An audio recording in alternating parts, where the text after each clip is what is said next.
अपने हृदय में विराजमान संशयों की निवृत्ति के लिए निरंतर स्वाध्याय चर्चा करते जिज्ञासु वृंद,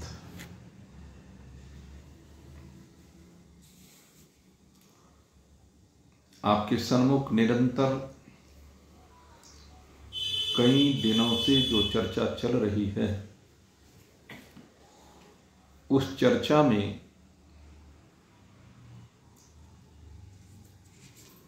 जो तत्व दृष्टि ने प्रश्न किया था कि जो ये जीव और ब्रह्म,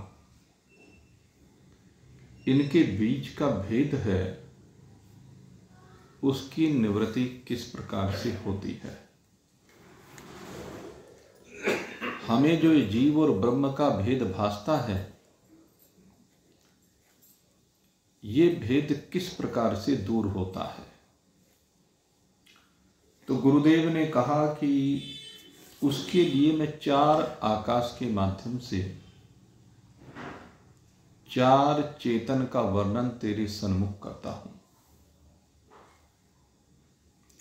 एक एक करके 3 चेतन का वर्णन और 3 आकाश का वर्णन इशारों के रूप में किया गया।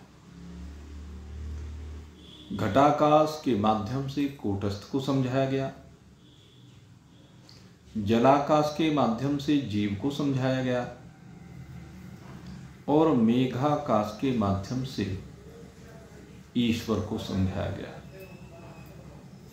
अब चौथे आकाश की चर्चा करते हुए गुरुदेव कहते हैं कि चौथा आकाश महाआकाश कहलाता है। ये महाआकाश वह आकाश है जो सब में व्यापक है, जो बाहर भी है और भीतर भी है।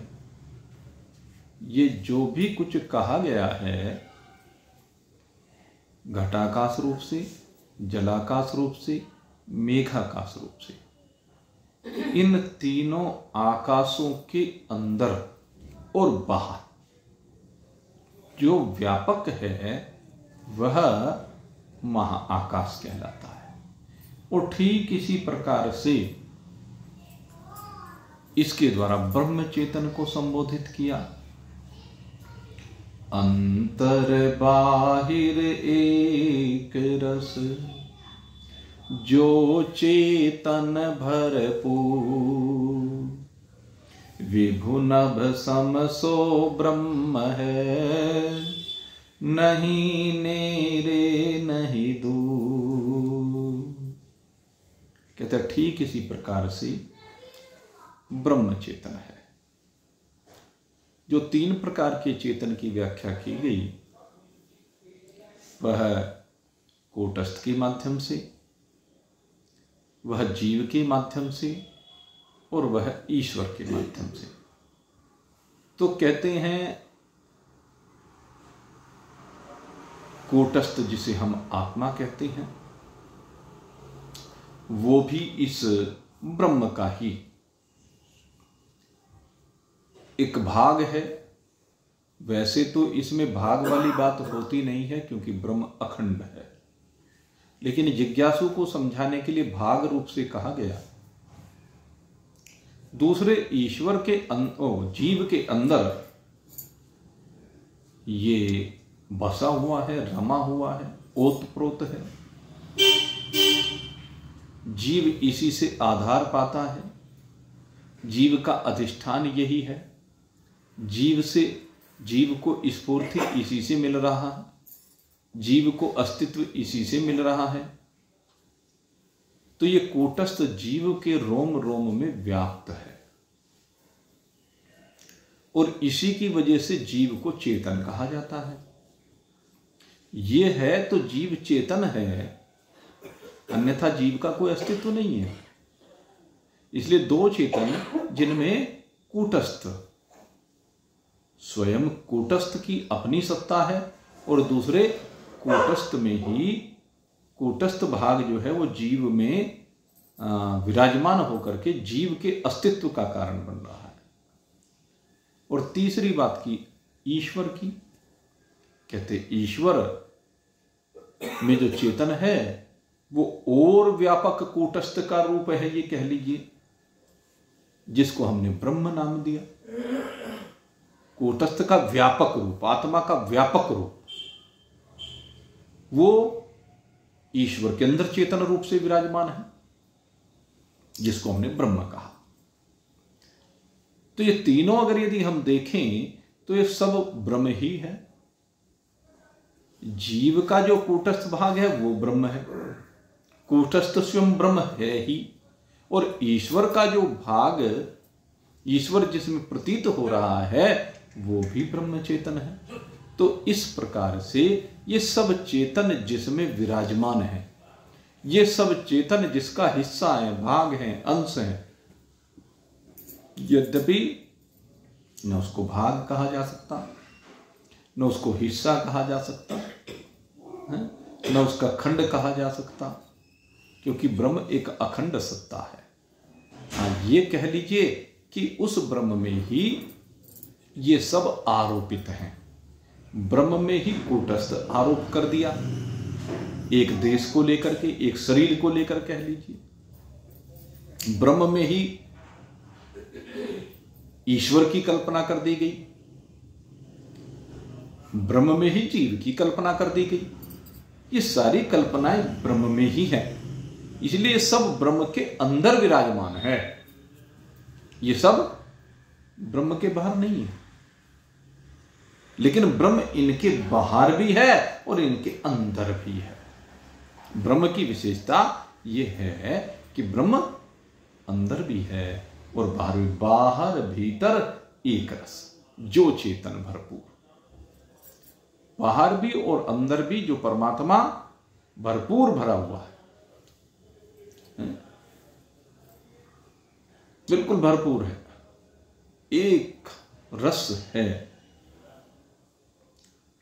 तो ऐसा जो ब्रह्म है वो चौथा चेतन है। कहते हैं उसमें न दूर कहना बनता है न निकट कहना बनता है। जैसे हम कह देते हैं कि भाई परमात्मा फलाने से बहुत दूर है, परमात्मा दुराचारियों से, व्यभिचारियों से, पापियों से बहुत दूर है और भक्तों के बहुत निकट है। इस दिल के तुम नजदीक जरा से आओ, है दिल ही में दिलदार की दर्शन पाओ। कहते हैं ना कि वो परमात्मा तुम्हारे दिल में बैठा हुआ, तुम इस दिल के नजदीक आओ। तो जो दिल के नजदीक हो जाते हैं उनके निकट हो जाता है, और जो दिल से दूर हो जाते हैं परमात्मा उनसे दूर हो जाता है। ये लोक में कह दिया जाता है कि जो नास्तिक हैं उन नास्तिकों से परमात्मा दूर है, और जो आस्तिक हैं उनकी परमात्मा निकट है। ये कह दिया। कहते परमात्मा में ऐसा कहना भी बनता नहीं है कि परमात्मा किसी के निकट है और किसी के दूर है। कहते हैं परमात्मा सब में एक रस है। अगर यदि बात करें, पापी में भी परमात्मा उतना ही है और धर्मात्मा में भी परमात्मा उतना ही है। कैसे? इसको आप प्राणवायु के रूप में देख लें। वही प्राणवायु पापी के अंदर जा रही है, वही प्राणवायु धर्मात्मा के अंदर जा रही है। दोनों के अंदर एक जैसी वायु जा रही है, कोई दूसरी थोड़ी ना जा रही है। तो प्राणवायु जैसे किसी के साथ भेद नहीं कर रहा है, ऐसे ही ब्रह्म का भी कोई भेद नहीं है किसी के अंदर। जैसे सूर्यदेव हैं, सूर्यदेव पापी को भी अपनी धूप दे रहे हैं और धर्मात्मा को भी अपनी धूप दे रहे हैं। देव और असुर दोनों को अपनी छाया में रखते हैं, अपनी छत्र छाया में रखते हैं। किसी से कोई राग है न द्वेष है। ऐसी ब्रह्म का न पापी से न धर्मात्मा से कोई राग है न द्वेष है। इस बात को समझ लीजिए। परमात्मा सब में एक रस है। तो फिर भाई ये शास्त्र सब झूठे हैं।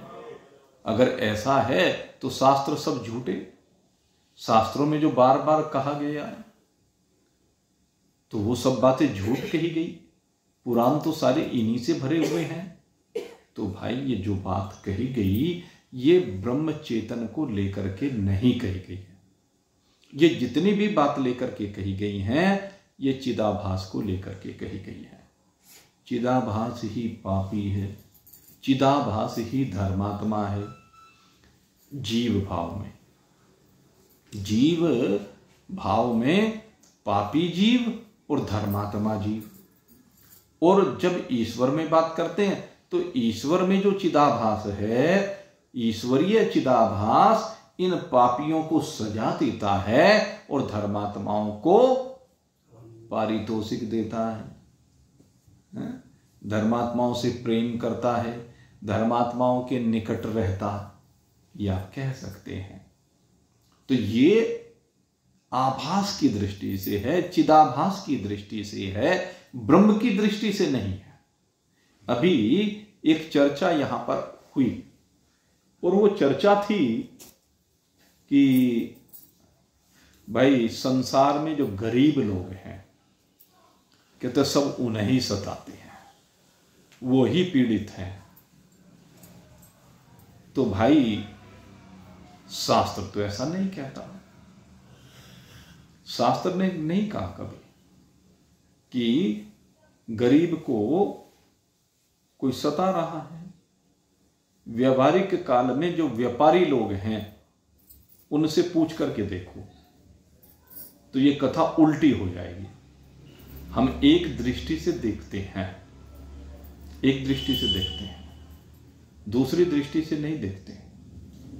आप चिंतन करें, एक व्यापारी जिससे लोग उधार लेकर के चले जाते हैं, मूल भी और उसका मुनाफा भी दोनों चीज जाती है ना उधार में, और फिर वो लौटा कर नहीं देते, तो लोग गरीब हैं कि नहीं है? वो किसको सता रहे हैं?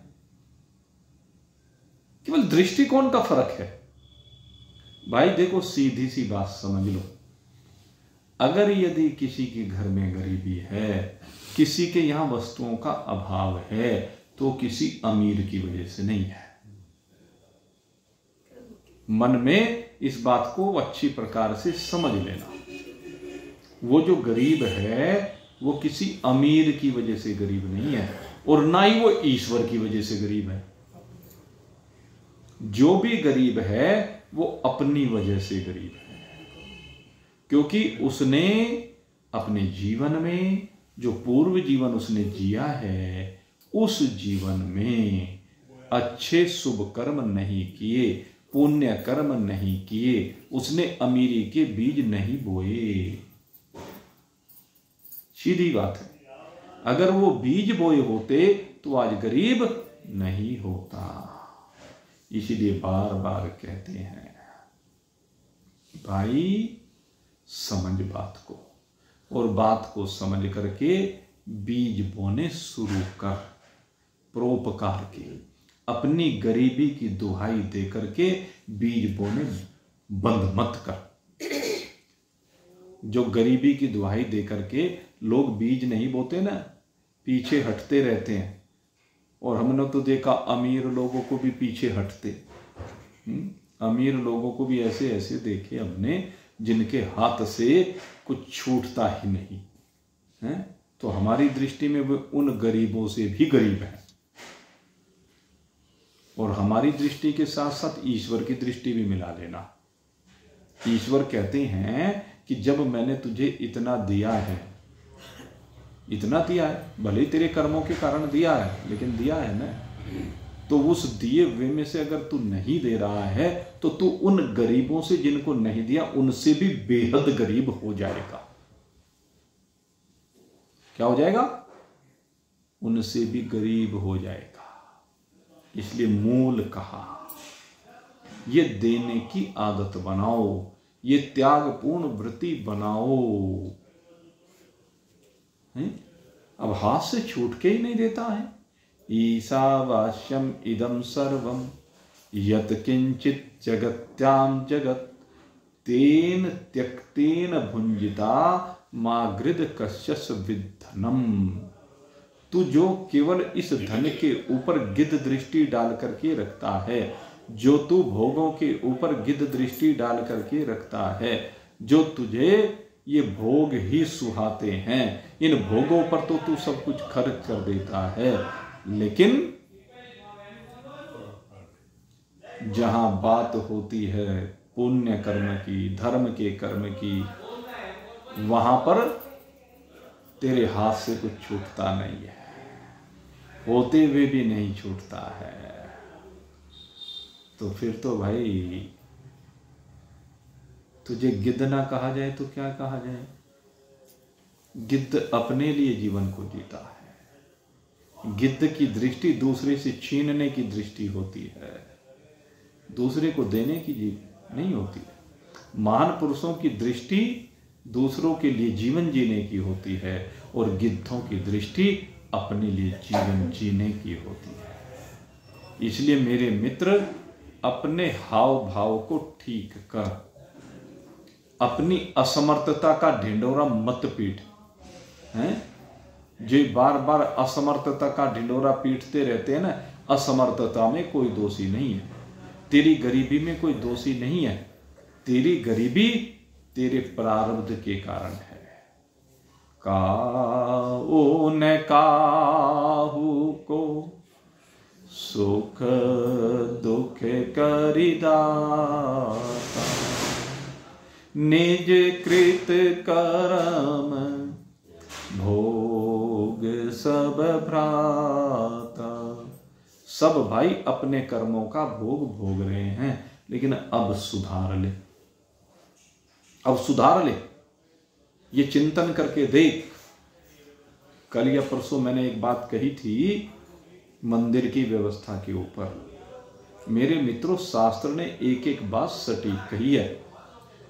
भगवान के पास जा रहा है, भगवान के दरवाजे पर जा रहा है, भगवान कुछ खाते नहीं है, भगवान किसी से कुछ लेते नहीं है, भगवान की किसी से कोई चाहत नहीं है, लेकिन फिर भी अगर यदि तू भगवान के मंदिर में कुछ लेकर के जाता है, खाली हाथ नहीं जाता है। कुछ लोग क्या करेंगे, अपने यहां से तो कुछ लेके नहीं जाएंगे, दूसरे ने जो फूल लगा रखे हैं, पौधे लगा रखे हैं, पत्तियां लगा रखी हैं, उनके यहां से तोड़ तोड़ के ले जाएंगे। लो जी, हमने तो भगवान को पुष्प अर्पित कर दिया, क्योंकि भगवान ने कहा है पत्रम पुष्पम फलम तोयम यो में भक्त्या प्रिय। वो बात कह देते हैं कि अगर यदि कोई भक्त मुझे प्रेम के साथ फूल भी समर्पित कर दे, पत्ता भी समर्पित कर दे, जल भी समर्पित कर दे, कह ले हाँ बस यही है, ये फ्री का है। तो भाई ये तुम्हारी भावनाओं को दर्शाता है। क्यों? तेरे घर में और कुछ कमी है? तेरे पास जो खाने का सब सामान है उसे भगवान को अर्पित कर ले। बातें तो ये गरीब तो दिखता है, लेकिन गरीब की सहायता करने का तेरा मन होता है कि नहीं होता? इसी माध्यम से सहायता कर ले। मेरे मित्रों, ध्यान रखें, जब खाली हाथ जाएंगे तो बहुत से लोग कहते थे खाली हाथ वापस आएंगे। यद्यपि भगवान के मंदिर में जाकर कोई भी खाली हाथ फिर भी नहीं आता, लेकिन अगर यदि अच्छी भावना के साथ जाएंगे, कुछ लेकर के जाएंगे, तो और ज्यादा लेकर के आएंगे। तो इसलिए समझ लीजिए कि थोड़ा सा अपने हाथ से कुछ छोड़ना शुरू करें भगवान के निमित्त। कहने को भगवान के निमित्त है, लेकिन वो गरीबों के निमित्त है, उनकी सहायता के लिए है। तो मेरे मित्रों, भावों को बदलिए, और ये जो गरीबी का भाव है ये तुम्हारे पल्ले ना पड़े। क्या है? ये तुम्हारे पल्ले ना पड़े, क्योंकि जो बोओगे वो ही काटोगे। इसलिए अब ऐसा मत कीजिए, अपनी दृष्टि को बदलिए। और हमारे बीच में एक साथी बैठे हुए हैं, मुझे उनकी एक बात याद है, बहुत समय हो गया, उनका रिटायरमेंट हुआ, और रिटायरमेंट होने के बाद कहने लगे बस जितनी भी तनख्वाह आएगी अब तो बस सारी तनख्वाह पुरुषार्थ के काम में लगानी है। एक व्यक्ति तो सोचता है कि रिटायरमेंट में जो पैसा आएगा उसके बाद हर महीने तनख्वाह आएगी, कहने लगे उस तनख्वाह से मैं अपना गुजारा खूब मजे में करूंगा। ठीक है, ये स्वाभाविक सोच भी है, इसमें कोई बुराई भी नहीं है, लेकिन उस व्यक्ति की भावना को देखिए। उसने क्या कहा, कहने लगे जो भी आएगा वो सारा मैं परमार्थ के कार्यों में लगाऊंगा। तो ये कितनी सुंदर भावना है। वो अपने बारे में नहीं सोच रहा है, वो परमार्थ के बारे में सोच रहा है। तो मेरे मित्रों, ये जीवन बदलने की आवश्यकता है, इस जीवन को एक दिशा देने की आवश्यकता है। और जब दिशा देंगे तभी मेरे मित्रों हमारा जीवन बदलेगा, हमारी यात्रा सही मार्ग पर चलेगी। और नहीं तो वो आती है ना एक सेठ की कहानी है।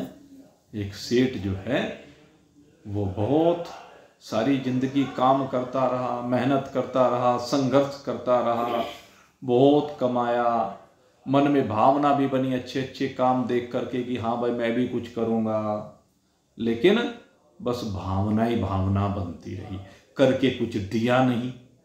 सारी जिंदगी सोचता करूंगा करूंगा करूंगा, जो ये कहते रहते करूंगा करूंगा करूंगा, उनका काम बन के नहीं रहते हैं। इतने में बुलावा आ जाता है, अब उसका भी बुलावा आ गया। अब जो बुलावा आ गया तब सारी जिंदगी स्वप्न की तरह से उसके सामने आने लगी। जो जिंदगी उसने जी वो सारी सामने आने लगी। जरा अपनी जिंदगी को जीते जी अपने सामने रख करके देखो, फिर पता चलेगा। एरे नर धोखे धोखे में लुट गया, आई गई अंत घड़ी। हेरे नर धोखे धोखे में लुट गया, आ गई अंत घड़ी। बालकपन में थी निपट नादानी, भाई फिर आई गई मस्त जवानी। बालकपन में थी निपट नादानी, भाई फिर आई गई मस्त जवानी। तिरिया समझी स्वर्ग निशानी, तिरिया समझी स्वर्ग निशानी। लगी जैसे अमृत की झड़ी, हेरे नर धोखे धोखे में लुट गया, आ गई अंत घड़ी। पहले बालकपन की बात की। बालकपन में थी निपट नादानी, जो बाल्यावस्था का समय रहा, दूसरे के अधीन रहा, खेल कूद में रहा, उस समय करने योग्य काम नहीं करा। बालकपन का बहाना बना दिया, मैं तो बच्चा हूं, असमर्थ हूं, हाथ में कुछ है नहीं, क्या कर सकता हूं। क्यों नहीं कर सकता? बालक भी कर सकता है। हमने देखा बालकों को कि उन्होंने गुल्लक बना ली, जो जेब खर्च मिलता, जो भी कहीं से पैसा मिलता, गुल्लक बना ली, उसमें जमा किया। और जमा करने के बाद फिर जब उस गुल्लक को में से पैसा निकाला इकट्ठा करके, तो उसमें से सबसे पहले मंदिर में जाके प्रसाद चढ़ा के आया। फिर मंदिर के बाहर जो भिखारी बैठा हुआ था उसके भिक्षा पात्र में कुछ डाल के आया है। फिर आकर के वो प्रसाद घर में सबको खिलाया और खुशी खुशी खिलाया। तो ये काम नहीं कर सकते क्या? प्रहलाद ने जवानी में कुछ सीखा क्या? ध्रुव ने जवानी में कुछ किया क्या? नचिकेता ने प्रतीक्षा की क्या जवानी आने की? उपमन्यु ने जवानी को देखा क्या? सोच के देखें। ये सब के सब बचपन में ही अपना काम बना गए, और सुखदेव जी जैसा तो कोई कर ही नहीं सकता, गर्भ में ही काम बना गया। इसलिए नादानी का बहाना मत बनाइए।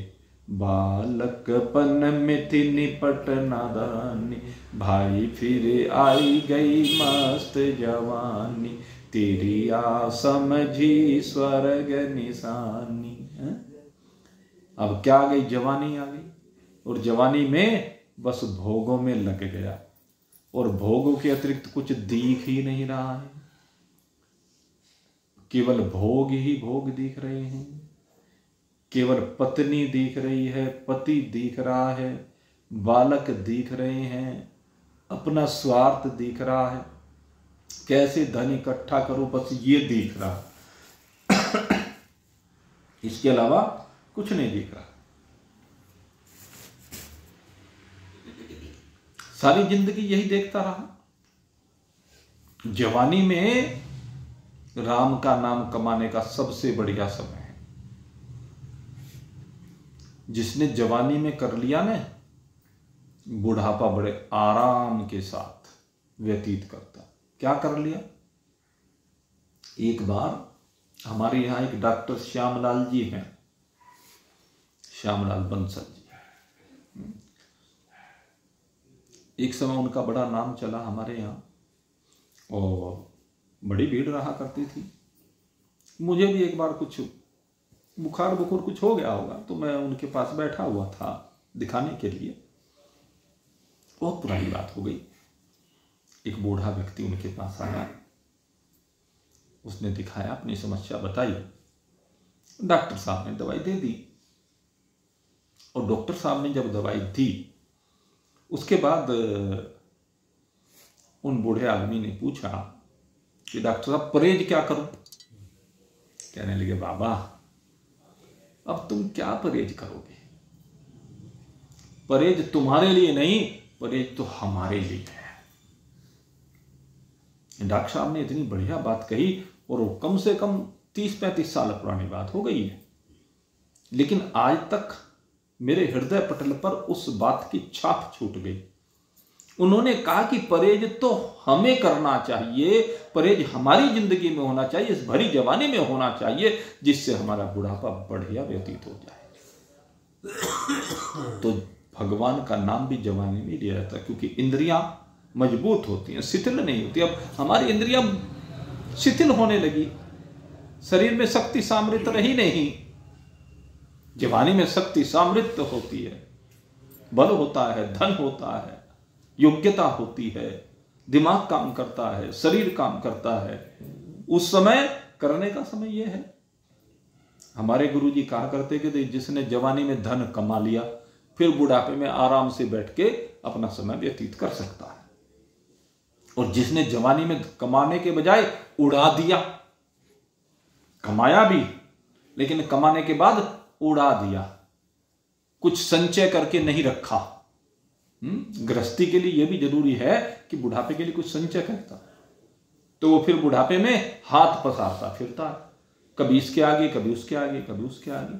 क्योंकि बुढ़ापा तो एक दिन आना है, तो शिथिलता आनी है। नौकरी पर हो तो नौकरी से निकाल दिया जाएगा, अपना काम करता होगा, बच्चे हाथ में ले लेंगे उस काम को, हैं? और अगर यदि मजदूरी करता होगा तो शरीर में सामर्थ्य नहीं रहेगी, मजदूरी करने की कहां रहेगी। तो इसलिए कहा कि जवानी में कर लीजिए। जवानी केवल भोग के लिए नहीं है, जवानी ही वास्तव में योग के लिए है। और हमने देखा है जो लोग जवानी में लग गए ना, कहां? परमात्मा की ओर।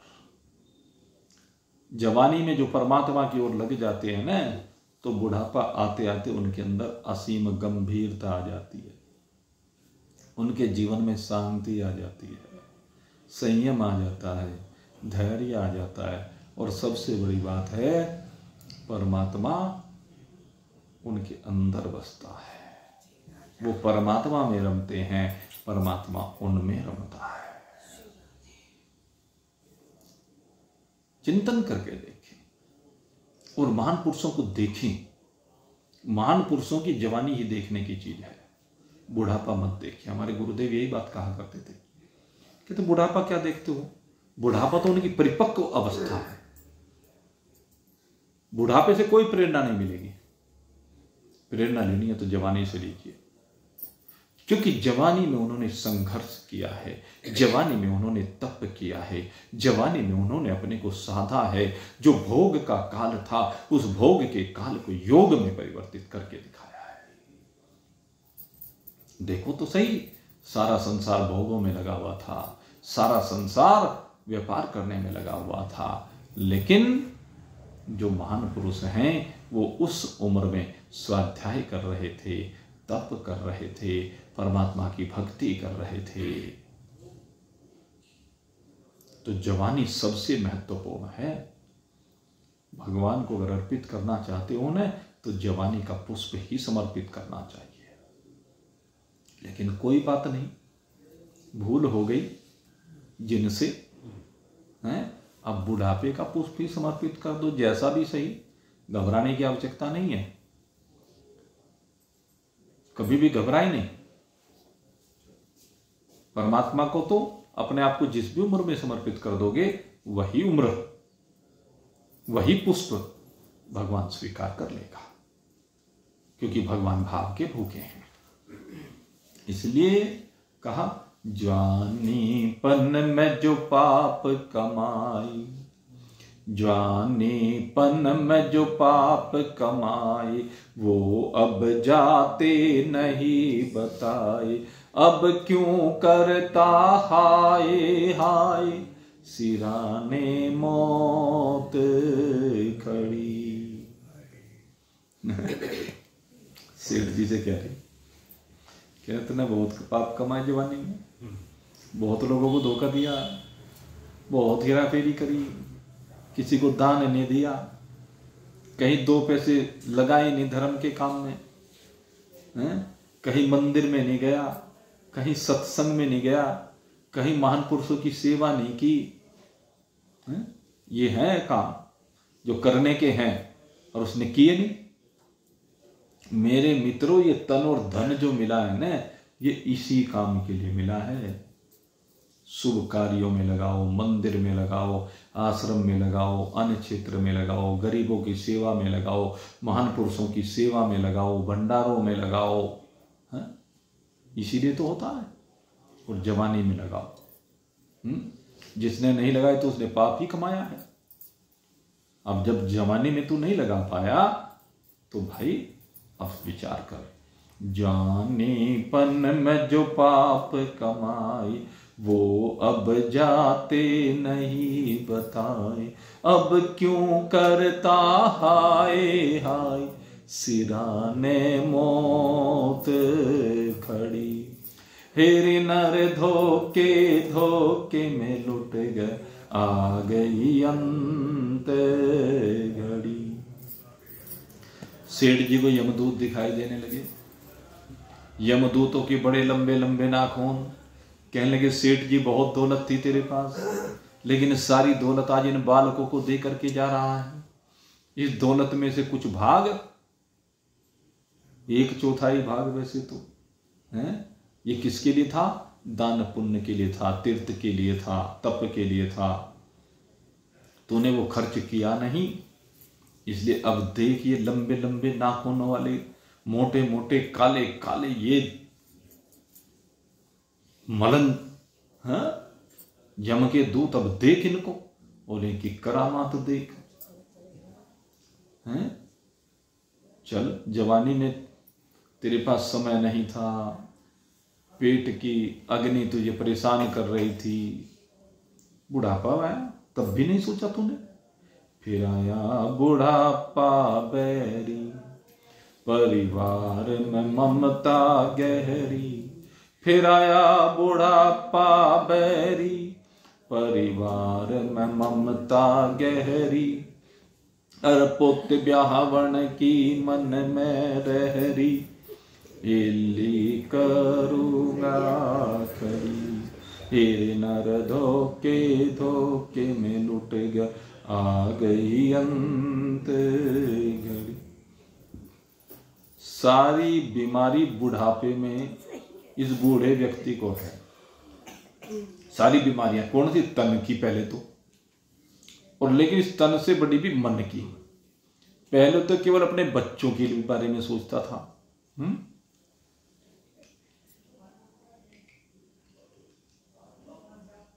यही तो था शुरुआत में, और अब बच्चों के बारे में। सारा ठेका तूने ले लिया। बच्चे का ब्याह किया और ब्याह करते बस सबसे पहले आफत लग जाती है। पोता पोता पोता, अरे हो जाएगा जब टाइम होगा उसका, जिसका प्रारब्ध होगा आ जाएगी, जिस समय पर आना होगा।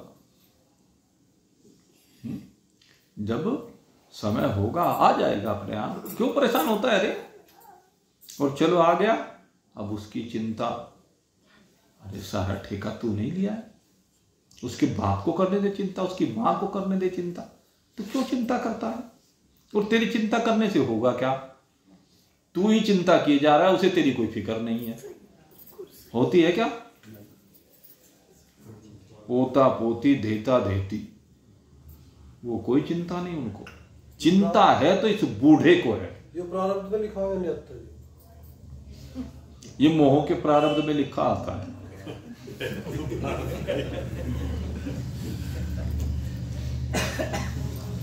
चलो अगर चिंता ही करनी तो इस बात की चिंता कर कि इस बालकों को मैं प्रहलाद कैसे बनाऊं, इन बालकों को मैं ध्रुव कैसे बनाऊं, इन बालकों को मैं नचिकेता कैसे बनाऊं। चिंता करनी तो ये बात की चिंता करना है। बच्चों को लेके सत्संग में जाता है तब, अगर सत्संग में बच्चों को लेकर गया होता तो आज तो 90% बूढ़े दुखी हैं ना, वे दुखी ना होते। अगर बच्चों को बचपन से सत्संग में ले जाने की आदत डालते, मंदिर में ले जाने की आदत डालते, महान पुरुषों के चरणों में झुकने की आदत डालते, महान पुरुषों की सेवा करने की आदत डालते, तो 90% बूढ़े जो आज दुखी हैं वे दुखी नहीं हो सकते। बुढ़ापे में दुखी होने का कारण यही है, उस समय करने योग्य कार्य किया नहीं। कभी उनकी पढ़ाई की चिंता, कभी उनकी नौकरी की चिंता, तूने सारी चिंता की, लेकिन असली चिंता यह नहीं की कि अगर इसको संस्कार नहीं दिए हैं, इसको संस्कार नहीं परोसे गए, इसके जीवन को हमने संस्कारित नहीं किया, तो कल ये हमें भी छोड़ के चला जाएगा, कल ये हमारी भी सुनने वाला नहीं बनेगा। ये संस्कार क्यों नहीं दिए? बेटे और बेटी दोनों को ये संस्कार देने की आवश्यकता है, और बेटियों को ज्यादा संस्कार देने की जरूरत है क्योंकि उसे दूसरे घर जाना है, और दूसरे घर जाकर के उसे संस्कार देने की आवश्यकता है कि वो वहां तेरी माँ बाप बैठे हुए हैं, वे जो सास ससुर हैं वे तेरे माँ बाप हैं, उनकी माँ बाप बनकर के सेवा करना, जैसे तू मेरी सेवा करती है ऐसे उनकी सेवा करना। ये संस्कार देती है कोई माँ? मेरी बेटी वहां जाकर के महारानी की तरह से जीवन को जिए, हैं, ये आशा करती है। और जो मेरे यहां बहू आए वो मेरी नौकरानी बन करके मेरी सेवा करे। बस यही अंतर है, यही संस्कारों की भिन्नता है, और इन संस्कारों की भिन्नता जहां पर भी है वहीं पर दुख है। और अगर ये संस्कारों के रूप बदल जाएं तो भिन्नता नहीं। बेटियां सबकी गौ हैं, बेटियां तो सबकी गौ हैं, कुछ कहती नहीं है, ससुराल में जाके सास की बड़ी सेवा करती हैं, लेकिन बहुएं सबकी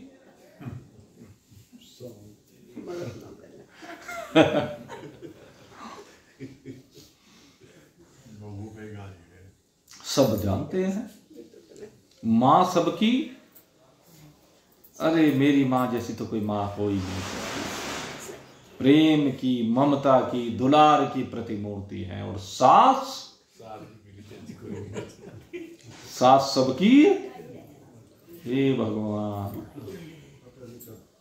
जब निंदा पुराण लिखा जाता है ना, सबसे ज्यादा निंदा इस सास की होती है। ससुर बचे रहते हैं इसमें, उनकी कम होती है निंदा, क्योंकि घर में कम रहते हैं। तो भाई ये संस्कारों की भिन्नता है। वो सास भूल जाए कभी बहू भी। तो दोनों की कमियां हैं। इसलिए मेरे मित्रों, जीवन को बदलना है तो जवानी में बदलो। अब बुढ़ापे में रोने के अलावा कुछ नहीं रह जाता है? मैं तो ये समझूं था मन में, धंधा खत्म करूंगा कुछ दिन में, फिर जाए बसूंगा बन में। मैं तो ये समझूं था मन में, धंधा खत्म करूंगा कुछ दिन में, फिर जाए बसूंगा बन में। उम्र मेरी बहुत बड़ी, हेरे नर धोखे धोखे में लुट गए, आ गई अंत घड़ी। हेरे नर धोखे धोखे में लुट गए, आ गई अंत घड़ी। मैं तो बहुत समझता था मन में कि हाँ भाई, काम धंधों से निवृत्त होकर के रिटायर हो जाऊंगा। अब दुकान की मेरी कोई ड्यूटी नहीं, अब नौकरी की मेरी कोई ड्यूटी नहीं, अब मुझे कोई मजदूरी नहीं करनी है, अब तो केवल राम का नाम मात्र लेना है। कहते ये सोचता था, अब तो मैं पुरुषार्थ करूंगा, अब तो मैं कथा सुनूंगा, अब तो मैं कथा करवाऊंगा, अब तो मैं गरीबों की सहायता करूंगा, ये करूंगा वो करूंगा। 100 तरह के अरमान मन में थे, लेकिन पोते ब्याहवन की आस में, हिल्ली खड़ी करने की आस में सारे अरमान धरे के धरे रह जाते हैं। और फिर यम के दूत दिखाई देने लगते हैं, और जब यम के दूत दिखाई देते हैं तब दिखता, ओ मैंने बचपन में कितना बड़ा अपराध किया। ये बचपन भगवान का नाम लेने के लिए था, भगवान से प्रेम करने के लिए था, क्योंकि इसमें निर्विकार जीवन होता है, निश्चल जीवन होता है बालक का। बचपन से निश्चल कहीं जीवन नहीं होता। परमात्मा से प्रेम करने के लिए बचपन से बढ़िया कोई आयु नहीं है। जिनका बचपन में प्रेम हो जाता है वो सच्चा प्रेम होता है। हम आपको एक बात बताएं बचपन की, सबके अपने अनुभव होते हैं। छोटे से थे तो बचपन में क्या होता था भाई, बच्चों को डर भी बहुत लगता है। रात को जब सोते थे या कभी अकेले कमरे में होते थे तो डर लगता था। तो एक बार की बात है, पता नहीं किसी ने, पंडित जी ने या किसी महात्मा ने, हम यहाँ मंदिर में जाया करते, दासी वाला मंदिर, हमारे यहाँ महात्मा बहुत आया करते इस मंदिर में पहले बचपन में। अब तो महात्मा का वहां कोई नाम ही नहीं रहा, अब कोई महात्मा नहीं आता। बहुत महात्मा आया करते थे और वे महात्मा सत्संग भी किया करते, उन महात्माओं के पास उठा बैठा करते। तो एक बात कही, कहना बेटे जब भी डर लगे ना एक काम करना। मैंने कहा क्या? कहना ओम नमो भगवते वासुदेवाय। कहने लगे बस इस मंत्र का जाप शुरू कर देना और फिर देखना भगवान विष्णु तेरे सामने प्रकट हो जाएंगे और जिससे तुझे डर लग रहा है उसे भगा देंगे। तो भाई हमने तो जीवन में जब भी कभी भय लगा, वो तो बचपन की बात थी, जब भी जीवन में कभी भय लगता है, जब भी जीवन में कभी विपरीत परिस्थिति आती है, क्योंकि सबके जीवन में आती है, तो जब भी भय की परिस्थिति आती है तो उन महात्मा ने जो कहा था वो याद आ जाता है और वो याद आते ही ओम नमो भगवते वासुदेवाय स्वतः ही निकलने लगता है। और वो ओम नमो भगवते वासुदेवाय जब निकलता है, भय पता नहीं कहां जाता रहता। ये प्रैक्टिकल बात बता रहा हूं, बचपन की बात। तो एक क्या होगा, बचपन में चूंकि मुझे भय किस चीज से लगता, कई बार रात को वो खुल जाती थी आंख, और जब आंख खुलती थी तो क्या है, हमारे पड़ोसी भाई, पड़ोसी क्या पड़ोस भी, हमारा तो ऐसा भाई परिवार की तरह का पड़ोस रहा। अब इनके यहाँ स्पीकर लगा हुआ था, पहले वो पुराने तरह के स्पीकर लगे हुए होते थे। देखो कब की बात याद आ रही है, मैं आपको बताऊं। तो क्या होता था, वो पूरी रात इनका स्पीकर चला करता था। अब वो जो स्पीकर चलता था तो जो दरवाजे होते थे ना, उनमें उसकी धलक आने से आवाज आया करती थी। अब रात को जब वो बजते थे, छोटे थे जब, तो उससे भय लगता था। सबसे ज्यादा भय उस चीज का बहुत लगता था। कई बार रात को अचानक आंख खुल जाए तो वही कहां से आवाज आ रही है, तो उसमें हमने प्रैक्टिकल देखा। तो मेरे मित्रों, महान पुरुषों की बात जीवन में जब उस समय लगाई गई ना, वो सारी जिंदगी के लिए लग जाती है और सारी जिंदगी के लिए कल्याण कर देती। बचपन में जीवन बदल जाता है। तो सेठ जी को बचपन में तूने जीवन बदला नहीं, यमदूतों ने कहा। जवानी आई तो उसमें तूने अपना जीवन नहीं बदला, शक्ति सामरित होते हुए तूने जीवन नहीं बदला। बुढ़ापा आया, चलो उस समय भी तूने अपने जीवन को बदलने का प्रयास नहीं किया, केवल सोचता ही सोचता रह गया। अब घबरा क्यों रहा है? अब मत घबरा, अब तो चलने की घड़ी आ गई। अगर कुछ कहना है तो कह ले। अब जब सारा जीवन घूमने लगा और अपनी कमियां दिखने लगी तो कहने लगा, अपने बच्चों को बुलाया और बच्चों को बुला करके उपदेश देने लगा। अपने आप तो महान पुरुषों के उपदेशों को मांगा नहीं, अब चलते हुए याद आ रहा है, ओहो सारा जीवन तूने यूं ही खराब कर दिया। मेरा चलते का यही संदेशा, हरि की भक्ति करो हमेशा। मेरा चलते का यही संदेशा, हरि की भक्ति करो हमेशा। सन्मार्ग में लाना पैसा, नाज चाहे एक धड़ी। हेरे नर धोखे धोखे में लुट गए, आ गई अंत घड़ी।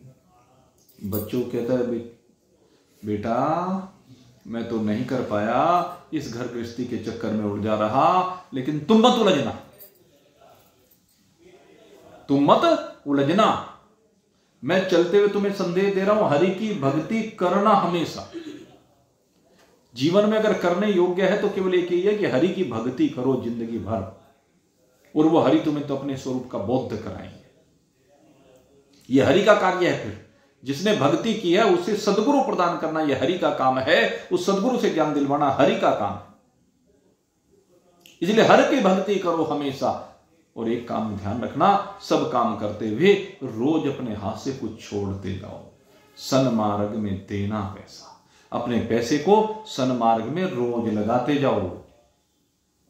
चाहे प्रसाद बांटने का बताया ना आपको, कि एक बालक मंदिर में गया और मंदिर में जाकर के चढ़ाया भी, बांटा भी और घर भी ला कर दिया। मंदिर की बात मैं बता रहा हूं, दासी वाले मंदिर में ही। मैं हमारा तो यहीं से सबसे ज्यादा लिंक रहा है, सारी जिंदगी इसी मंदिर से संबंधित रह करके बीती है। तो हमने देखा कि मंगल के दिन ऐसी भीड़ लगा करती थी, यहां पर सैकड़ों बालक लाइन लगा करके बैठा करते थे। मंदिर के आगे सैकड़ों बालक बैठा करते थे, वहां दरवाजा था, उसके बाहर लाइन लगा देते थे। राधेश्याम पंडित जी हुआ करते थे। उस समय इतनी भीड़ रहती थी, इतने लोग, और लोग आते, प्रसाद चढ़ाते, कोई गुलदाने का, कोई बर्फी का, दो ही प्रसाद रूप मिश्र रूप, और वो बच्चों को लाइन में बांटते चले जाते। और बच्चे जो है ना, अगर कोई व्यक्ति ऐसा होता ना जो प्रसाद बस अंदर चढ़ा के आ गया और बांटता नहीं था, तो बड़े उसे कहता है कंजूस का 25 पैसे का प्रसाद लेके आया, तुम 4 आने का, 1.25 रुपए का नहीं लेके आया, जो सबको दे देता। लिफाफा लेके जाते, उस लाइन में बैठते और लिफाफे में भरते जाते। फिर वो राधेश्याम पंडित जी बहुत बढ़िया आदमी थे। देखो जो बातें बेचारे, आज बहुत समय हो गया हमारे बीच नहीं है। तो वो क्या करते, अंदर से प्रसाद लाते, बहुत प्रसाद इकट्ठा हो जाता मंदिर में, और वो प्रसाद ला करके सब बच्चों को मुट्ठी भर भर के देते, लो ले जाओ। तो आदत देने की बचपन से, तो वही बात कर रहा है। सन्मार्ग में लाना पैसा, नाज चाहे एक धड़ी। एरे नर धोखे धोखे में लुट गया, आ गई अंत घड़ी। दुनिया का चला आया कायदा, चले गए बाप चले गए दादा। दुनिया का चला आया कायदा, चले गए बाप चले गए दादा। भानीनाथ जियो नहीं जाता, टूटी सांसों की लड़ी, एरे नर धोखे धोखे में लुट गए, आ गई अंत घड़ी। भाई दुनिया का यही नियम है, चले गए बाप चले गए, सबको चले जाना है। जो भी शरीर में यात्रा कर रहा है बैठ करके, इन शरीरों को सबके छोड़ के जाना है। तो जब जा रहे हो, जाने से पहले, श्वासों के तार टूटने से पहले अपना काम बना लो। सीधी सी बात। और काम क्या बनाना है? मैं ब्रह्म हूं, और ब्रह्म न किसी से दूर है न किसी के नजदीक है, रोम रोम में एक रस बसा हुआ है, सबके अंतर में बैठा हुआ है। ये ब्रह्म सब उपाधियों से विरहित है। और कहते हैं ब्रह्म किसे कहते हैं? कहते हैं ब्रह्म माने व्यापक। जो व्यापक तत्व है वह ब्रह्म है। और व्यापकता भी शास्त्र कहते हैं कि दो प्रकार की व्यापकता होती है। एक आपेक्षिक व्यापकता होती है, एक निरपेक्ष व्यापकता होती है। आपेक्षिक व्यापकता का मतलब एक की अपेक्षा दूसरे अधिक हो। जैसे धरती से व्यापक जल है, जल से व्यापक अग्नि है, अग्नि से व्यापक वायु है, वायु से व्यापक आकाश है, और आकाश से व्यापक माया है जिसमें सब विराज रहा है। तो कहते हैं एक दूसरे की अपेक्षा से पृथ्वी की अपेक्षा से जल व्यापक है, जल की अपेक्षा से अग्नि, अग्नि की अपेक्षा से वायु, वायु की अपेक्षा से आकाश, आकाश की अपेक्षा से माया व्यापक है, और माया की अपेक्षा से कहने लगे ब्रह्म व्यापक है। लेकिन ब्रह्म से आगे कुछ नहीं, इसलिए ब्रह्म को कहा कि वह निरपेक्ष व्यापक है, अर्थात जिससे अधिक और कोई ना हो, जिससे बड़ा कोई ना हो, जिससे ज्यादा व्यापक कोई ना हो। और ब्रह्म वो है जो सब में व्यापक है, सब में व्याप रहा है, सब में व्याप्त है। ये व्यापक ब्रह्म सब में व्याप्त है। ये जो ब्रह्म है, इसकी इस व्यापकता को ही हमें अनुभूत करना है। इस व्यापकता को और अधिक हम अनुभूत करेंगे। रोज निरंतर लगे हुए हैं भाई, तो इसको हम अनुभूत करें और आनंद मनाएं। आप सबके लिए बहुत बहुत शुभकामना करते हुए अब यहीं पर आज के विषय को विश्राम दे रहे हैं, और फिर आपकी सेवा में हाजिर होंगे। कल रविवार है, वैसे तो रविवार का अवकाश रहता ही है, लेकिन अगर यदि आने का मन हो तो भाई प्रोग्राम बना लें कल का भी। बताओ कौन कौन आना चाहता है?